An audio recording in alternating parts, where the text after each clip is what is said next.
Pandian store சீரியலில் today எபிசோடில் அம்மாச்சி இருந்துட்டு கோமதி கிட்டேயும் நம்ம பாண்டியன் கிட்டேயும் பழனிக்கு கடை வச்சு தரப்போ விஷயத்த சொல்லிடுறாங்க. இதை கேட்டோன்னே பாண்டியனும் அதுக்கு அடுத்ததாக கோமதியும் பயங்கரமாக ஷாக் ஆகுறாங்க. என்னம்மா என்ன பிரச்சனை அப்படின்னா எதுக்காக தம்பிக்கு வேறொரு கடை வச்சு தரீங்க அப்படின்னு சொல்லிட்டு கேட்கவும், அவன் எத்தனை நாளைக்கு சொல்லு அங்கே இருப்பான். இப்போ அவன் கல்யாணம் ஆகிறதுக்கு முன்னாடி அந்த வீட்டில் இருந்தான், கடையில் வேலை செஞ்சான், எல்லாம் பண்ணிகிட்டு இருந்தான். கல்யாணத்துக்கு அப்புறமும் அதே வீட்டில் இருந்து அவன் அந்த கடையை ஏதோ ஒரு மாதிரியாக வேலைக்காரனோட மோசமாக இருக்கிறது மனசுக்கு ரொம்ப கஷ்டமாக இருக்குது. இப்போ உங்கள் பிள்ளைங்களுக்கு எல்லாருக்கும் ஒவ்வொருத்தருக்கும் ஒவ்வொரு விதமாக வேலை வந்துடுச்சுல்ல. இப்போ பழனியும் அவன் சொந்த காலில் நின்னாதானே அவன் பொண்டாட்டிக்கும் அவனுக்கும் ஒரு கௌரவமாக இருக்கும் அப்படின்னு சொல்லிட்டு அம்மாச்சி இருந்துட்டு புரிய வைக்கிறாங்க. அப்படின்னா நாங்கள் பழனிக்கு எதுவுமே செய்யலைன்னு நீ சொல்ல வரியாமா அப்படின்னு சொல்லிட்டு கேட்கவும், சச்சே நான் போய் எப்படி சொல்லுவேனா, இத்தனை வருஷமா அவனை நீங்கள் பார்த்துக்கிறீங்க, அவனுக்கு வேணுன்ற எல்லாத்தையும் நீங்கள் செஞ்சு கொடுக்குறீங்க. அதுக்கு அடுத்ததான் அவனுக்கு நீங்கள் கல்யாணம் பண்ணுறதுக்கு பொண்ணு கூட நிறையா பார்த்தாச்சு. ஆனால் கடைசியில் அவங்க அண்ணன் பார்த்த பொண்ணை தான் அவன் கல்யாணம் பண்ணிக்கிற மாதிரி ஆயிடுச்சு. அதை தான் நான் சொல்ல வரேன். அவனுக்காக இந்த வீட்டில் சொத்து நிறையாவே இருக்குது. அதனால் அவங்க அண்ணன் எனக்கு ஆரம்பித்து தரட்டுமே, இந்த சொத்தை அவனை கொஞ்சம் அனுபவிக்கிட்டோம்ல, அதனால தான் நான் சொல்ல வரேன். மற்றபடி வேற எந்த அர்த்தமும் கிடையாது. அவனுக்கு நீங்கள் எதுவுமே செய்யலை, அவனுக்கு நல்லதுன்னு எதுவுமே பண்ணலைன்னு சத்தியமாக நான் சொல்லவே மாட்டேன். ஆனால் அவன் அவன் சொந்த காலில் நிற்கணும், அது நான் பார்க்கணுமா, அதுதான் என்னுடைய ஆசை. அவன் தனியாக போனாக்க அவனும் 4 விஷயத்த தெரிஞ்சுப்பான்ல, அதனால தான்மா நான் சொல்கிறேன். அவன் தனியாக போக நீங்கள் தான் சம்மதம் சொல்லணும். அவன் நல்லா இருக்கணும், ஆசீர்வாதம் மட்டும் பண்ணால் போதும், மற்றது எல்லாத்தையும் உங்கள் அண்ணனுங்க பார்த்துப்பாங்க அப்படின்ற மாதிரி சொல்லிடுறாங்க. அவன் ஒரு குழப்பத்தில் இருக்கான்பா. இத்தனை வருஷமாக நம்ம இங்கேருந்துட்டு நம்ம வேற ஒரு கடையை ரன் பண்ணணுமான்ற அளவுக்கு அவன் யோசிக்கிறான். ஆனால் நீ யோசிக்கிறதாண்டா சரி, நீ போய் தனியாக ஒரு கடையை நடத்து அப்படின்னு சொல்லி அவனை கொஞ்சம் புரிய வச்சிங்கன்னா அதுவே எனக்கு போதும் அப்படின்ற மாதிரி சொல்லிடுறாங்க. அதுக்கடுத்து தான் பார்த்திங்கன்னா அவன் நல்லா இருக்கணும் தான் நாங்கள் 2 பேருமே நினைப்போம். அவனை எங்கள் மூத்த புள்ள மாதிரி தான் நாங்கள் பார்த்துக்குறோம். மற்றபடி நாங்கள் ஏதோ அவனுக்கு செய்யக்கூடாதுன்னெலாம் நினைக்கல. அதை சொல்லியிருந்தா நாங்களே அவனுக்கு ஒரு கடையை வச்சு கொடுத்துருப்போம் அப்படின்ற மாதிரி சொல்லிடுறாங்க. அதுக்கடுத்து தான் பாண்டியன் இருந்துட்டு சொல்லியிருந்தா செஞ்சுருப்பீங்க தம்பி, ஆனால் வேண்டாம் அவன் இந்த சொத்தையும் கொஞ்சம் அனுபவிக்கட்டுமே அப்படின்ற மாதிரி சொல்லிடுறாங்க. எனக்கு அவன் தனியாக கடை வைக்கிறதுல எனக்கும் மனப்பூர்வமாக சம்மந்தம், அவன் சந்தோஷமாக இருக்கட்டும் அப்படின்ற மாதிரி சொல்லிடுறாங்க. இது போதும் எனக்கு, அவனுக்கு நீங்களும் கொஞ்சம் சொல்லி புரிய வைங்க அப்படின்ற மாதிரி அம்மாச்சி சொல்லிட்டு அங்கேருந்து போயிடுறாங்க. அதுக்கு அடுத்ததாக கோமதி இருந்துட்டு பயங்கர குழப்பத்தில் இருக்காங்க, கோபத்துலேயும் கூட இருக்காங்க. அதுக்கடுத்து தான் பார்த்தீங்கன்னா, "அக்கா என்னாச்சு?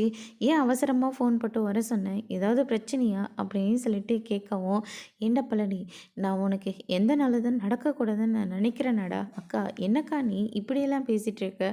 அம்மாவுக்கு அடுத்து எனக்கு ஏதாவது ஒரு நல்லதுன்னா நீ தானக்கா ரொம்ப சந்தோஷப்படுவ. என் அம்மா எந்த அளவுக்கு சந்தோஷப்படுவாங்களோ அந்த அளவுக்கு தானம்மா நீயும் சந்தோஷப்படுவ. ஏன்க்கா திடீர்னு இப்படியெல்லாம் கேட்குற? அப்புறம் ஏன்டா அந்த வீட்டில் உனக்கு தனியாக ஒரு கடையை அமைச்சு தரதா சொல்கிறாங்க. ஆனால் என்கிட்ட நீ ஒரு வார்த்தை கூட சொல்லவே இல்லையே. உனக்கு எந்த நல்லதும் நடக்கக்கூடாதுன்னு நான் நினைக்கிறேன்னா, நீ நல்லா இருக்கக்கூடாதுன்னு நான் பார்த்துட்ருக்கேனா? டேய் பழனி, என் மூத்த புள்ள மாதிரி தாண்டா உன்னையும் நான் பார்த்துட்ருக்கேன். உனக்கு ஒரு நல்லதுன்னா அதில் சந்தோஷப்படுற முதல் ஆள் நான் மட்டும்தான்டா அப்படின்ற மாதிரி கோமதி சொல்லிடுறாங்க. "அக்கா நான் ரொம்ப குழப்பத்தில் இருக்கேன்க்கா. திடீர்னு அண்ணனுங்க கூப்பிட்டு கடை வச்சு தரேன், நீ அந்த கடையை பார்த்துக்கோ, இது வரைக்கும் நீ அங்கே இருந்தது போதும், அந்த வீட்டு சாப்பாடை சாப்பிட்டது போதும்" அப்படின்னு என்னென்னமோ சொல்லி என் மனசை குழப்பிக்கிட்டே இருக்காங்க. அதனால தான்க்கா இந்த வீட்டில் என்னால் அந்த விஷயத்த சொல்லக்கூட முடியல. ஏன்னா நீயும் மச்சானும் என் மேலே எவ்வளோ பாசம் வச்சுருக்கீங்கன்னு எனக்கு தெரியும்க்கா. அதனால தான் இந்த வீட்டை பிரிஞ்சு உங்கள் யாரையும் பிரிஞ்சு போக முடியாமல் நான் தவிச்சிட்ருக்காங்க்கா அப்படின்னு சொல்லிட்டு பழனி சொல்லிடுறாங்க. "இங்கே பாருடா, அம்மா எங்கிட்ட எல்லா விஷயத்தையும் சொல்லிட்டாங்க. இங்கே பாரு பழனி, அவங்க கடை வச்சு தராங்களா, அதை நீ சந்தோஷமாக நடத்துடா. அதில் எந்த வருத்தமோ எந்த கோவமோ எனக்கு கிடையாது, அதே மாதிரி உன் மச்சானுக்கும் கிடையாது" அப்படின்ற மாதிரி சொல்லிடுறாங்க. அதுக்கு அடுத்ததாக பார்த்திங்கன்னா நம்ம சுகன்யா இருந்துட்டு அப்படின்னா அத்தாச்சி அத்தை உங்ககிட்ட எல்லா விஷயத்தையும் சொல்லிட்டாங்களா அத்தாச்சி? எனக்கும் அதில் ரொம்பவே சந்தோஷம் தாச்சு அப்படின்ற மாதிரி வந்து சொல்லிட்டு இருக்காங்க. அதுக்கடுத்ததா, சரிடா நாங்கள் எங்கள் வேலையை பார்க்க போகிறோம், நீயும் சந்தோஷமா இருடா அப்படின்ற மாதிரி வந்து சொல்லிடுறாங்க. அதுக்கடுத்ததா சுகன்யா இருந்துட்டு, ஏங்க நீங்கள் கடையில் இருந்தால் வந்தீங்க, இல்லை டெலிவரி முடிச்சுட்டு இப்படியே வந்தேன் அப்படின்ற மாதிரி வந்து சொல்லிடுறாங்க.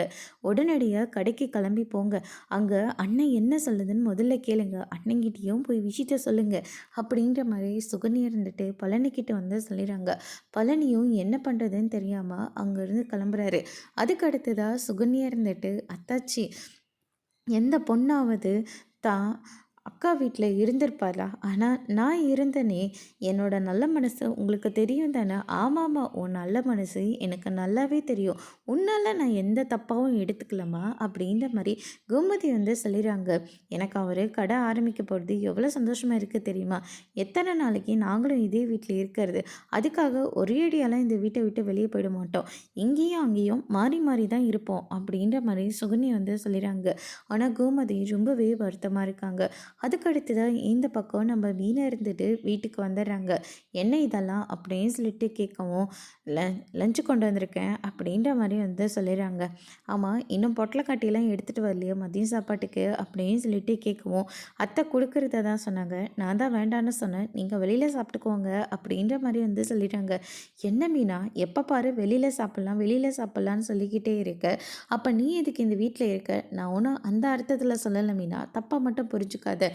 தனியாக வந்தது எதுக்கு? ரொம்ப நல்லா இருக்கணும், சந்தோஷமாக இருக்கணும், வேணுன்றதை சாப்பிடணுன்றதுக்காக தானே. அதுக்காக ஏதோ ஒரு நேரம் 2 நேரம் முடியல, எந்நேரம் பார்த்தாலையும் நம்ம வெளியிலேயே சாப்பிட்டுட்டு இருந்தா இது குடும்பத்துக்கு நல்லதா அப்படின்ற மாதிரி வந்து சொல்லிடுறாங்க.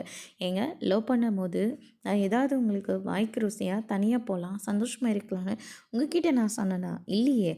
அப்புறம் நீங்கள் என்ன சொன்னீங்கன்னு ஞாபகம் இருக்கா? ஏன், அழகான உனக்கு பெரிய குடும்பம் கிடைக்கும், அந்த குடும்பத்தில் நம்ம சந்தோஷமாக இருக்கலாம்னு சொன்னீங்க, ஆனால் கடைசியில் என்ன இப்படி தனிமரமாக ஆக்கிட்டீங்கல்ல அப்படி. நீங்கள் கூட இருந்து ஒரு வேலை கூட பண்ண மாட்டீங்க, நான் ஆஃபீஸ்க்கு போய் வந்து உங்களுக்கு எல்லா பணியோடையும் செய்ய நீங்கள் எதிர்பார்க்குறீங்கல்ல. நீயும் ஆஃபீஸ்க்கு போகிறேன், நானும் ஆஃபீஸ்க்கு போகிறேன், நீ சாப்பாடு செஞ்சால் அந்த பாத்திரத்தை எல்லாத்தையும் நான் கழுவுறேன் நீங்கள் என்னைக்காச்சும் சொல்லியிருக்கீங்களா? இல்லை பக்கத்தில் போய் ஒரு பால் பாக்கெட்டு தான் நீங்கள் வாங்கிட்டு வந்திருப்பீங்களா? எதுவுமே கிடையாதுங்க. ஆனால் நான் மட்டும் உங்களுக்கு நான் பணியோட செஞ்சுக்கிட்டே இருக்கணுமா? அது மட்டும் நீங்கள் எதிர்பார்க்காதீங்க அப்படின்ற மாதிரி மீனா அங்கேருந்து கிளம்பிடுறாங்க. செந்தில் இருந்துட்டு பயங்கர கோவத்தில் இருக்காரு. அதுக்கு அடுத்து தான் இந்த பக்கம் ட்ராவல்ஸில் வந்து ஒருத்தர் வாடகை பணமே கொடுக்காம இருக்காங்க. ராஜி இருந்துட்டு வீட்டுக்கு ஃபோன் பண்ணி பேசினதுனால அவர் ரொம்பவே கோவப்பட்டு நேராக ஆஃபீஸ்க்கு வந்துடுறாங்க. என்னம்மா நீ 9,000லாம் எனக்கு ஒரு விஷயமாவே தெரியல, ஏதோ ட்ராவல்ஸ்க்கு வர சொல்லு, அங்கே பேசணுன்னு சொன்னியாமே, என்னவா நினச்சிட்ருக்கோம் மனசில் அப்படின்னு சொல்லிட்டு கேட்கவும், உங்களுக்கு 9,000 ஒரு விஷயமே இல்லைல்ல, ஆனால் எங்களுக்கு அதில் நிறைய விஷயம் இருக்குது. டிரைவருக்கு நாங்கள் பணம் கொடுக்கணும், எங்கள் ட்ராவல்ஸ்க்கு என்ன தேவையோ அதை நாங்கள் செய்யணும், தயவு செஞ்சு நீங்கள் அந்த பணத்தை கொடுக்குறீங்களா அப்படின்னு சொல்லிட்டு கேட்கவும், என்னம்மா விட்டால் ஓவராக பேசிக்கிட்டு இருக்க, என்னால் அந்த பணத்தை கொடுக்க முடியாதுன்னு சொன்னீங்க. ஐயோ அண்ணா, உங்களால் கொடுக்க முடியும், அதை தான் கொடுங்கன்னு சொல்லி கேட்குறேன் அப்படின்ற மாதிரி வந்து சொல்லிடுறாங்க. இந்தாம்மா அந்த பணம் அப்படின்னு சொல்லிட்டு பணத்தை கொடுத்துட்டு அங்கேருந்து போயிடுறாங்க. நானும் அதுவும் ஒருத்தர்கிட்ட பணத்தை கேட்கறதுக்கே ரொம்ப கஷ்டப்படுவேன். ஏன்னா இன்னொரு தடவை அவங்கள நான் யூஸ் பண்ணிக்கணுமே, அந்த பணத்தை கேட்கலாமா வேண்டாமான்ற அளவுக்கு நான் யோசிச்சுப்பேன். ஆனால் நீ என்னடனா சட்டனை கேட்டுட்டு இப்படியெல்லாம் யோசிக்கக்கூடாது, களத்தில் இறங்கிடணும் அப்படின்ற மாதிரி நம்ம ராட்சி வந்து சொல்லிடுறாங்க. சொன்ன மாதிரி அவர் பணத்தையும் கொடுத்துட்டு போயிடுறாரு. அதுக்கடுத்து தான் இந்த பக்கம் நம்ம பாண்டியன் இருந்துட்டு ரொம்பவே குழப்பத்தில் இருக்காங்க, வருத்தத்துலையும் இருக்காங்க. அதுக்கடுத்து தான் நம்ம சரவணன் இருந்துட்டு, என்னப்பா உங்கள் முகமே சரியில்லை அப்படின்னு சொல்லிட்டு கேட்கவும், அதெல்லாம் ஒன்றும் இல்லைடா, நல்லா தான் இருக்கேன் அப்படின்ற மாதிரி வந்து சொல்லிடுறாங்க. அதுக்கடுத்து தான் நம்ம பழனி வராங்க.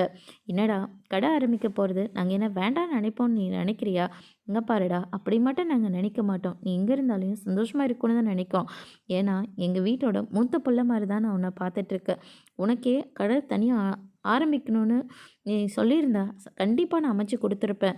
ஆனால் நீ எதுவுமே சொல்லாமல் அந்த வீட்டில் போய் கேட்டு தாண்டா ரொம்ப கஷ்டமாக இருக்குது. ஆனால் நீ என்ன ஒன்று, நீ கடையை ஆரம்பித்து சந்தோஷமாக வேலையை பாருடா அப்படின்ற மாதிரி வந்து சொல்லிடுறாங்க. அதோடு இன்றைக்கான எபிசோட் முடிச்சிருக்காங்க. இனி பாண்டியன் ஸ்டோரில் அடுத்தடுத்து என்னெல்லாம் நடக்க போகுது, பழனி இந்த கடையை எடுத்து நடத்த போகிறாரா இல்லையன்றதை வரப்போகிற எபிசோடில் பார்க்கலாம். தேங்க்யூ.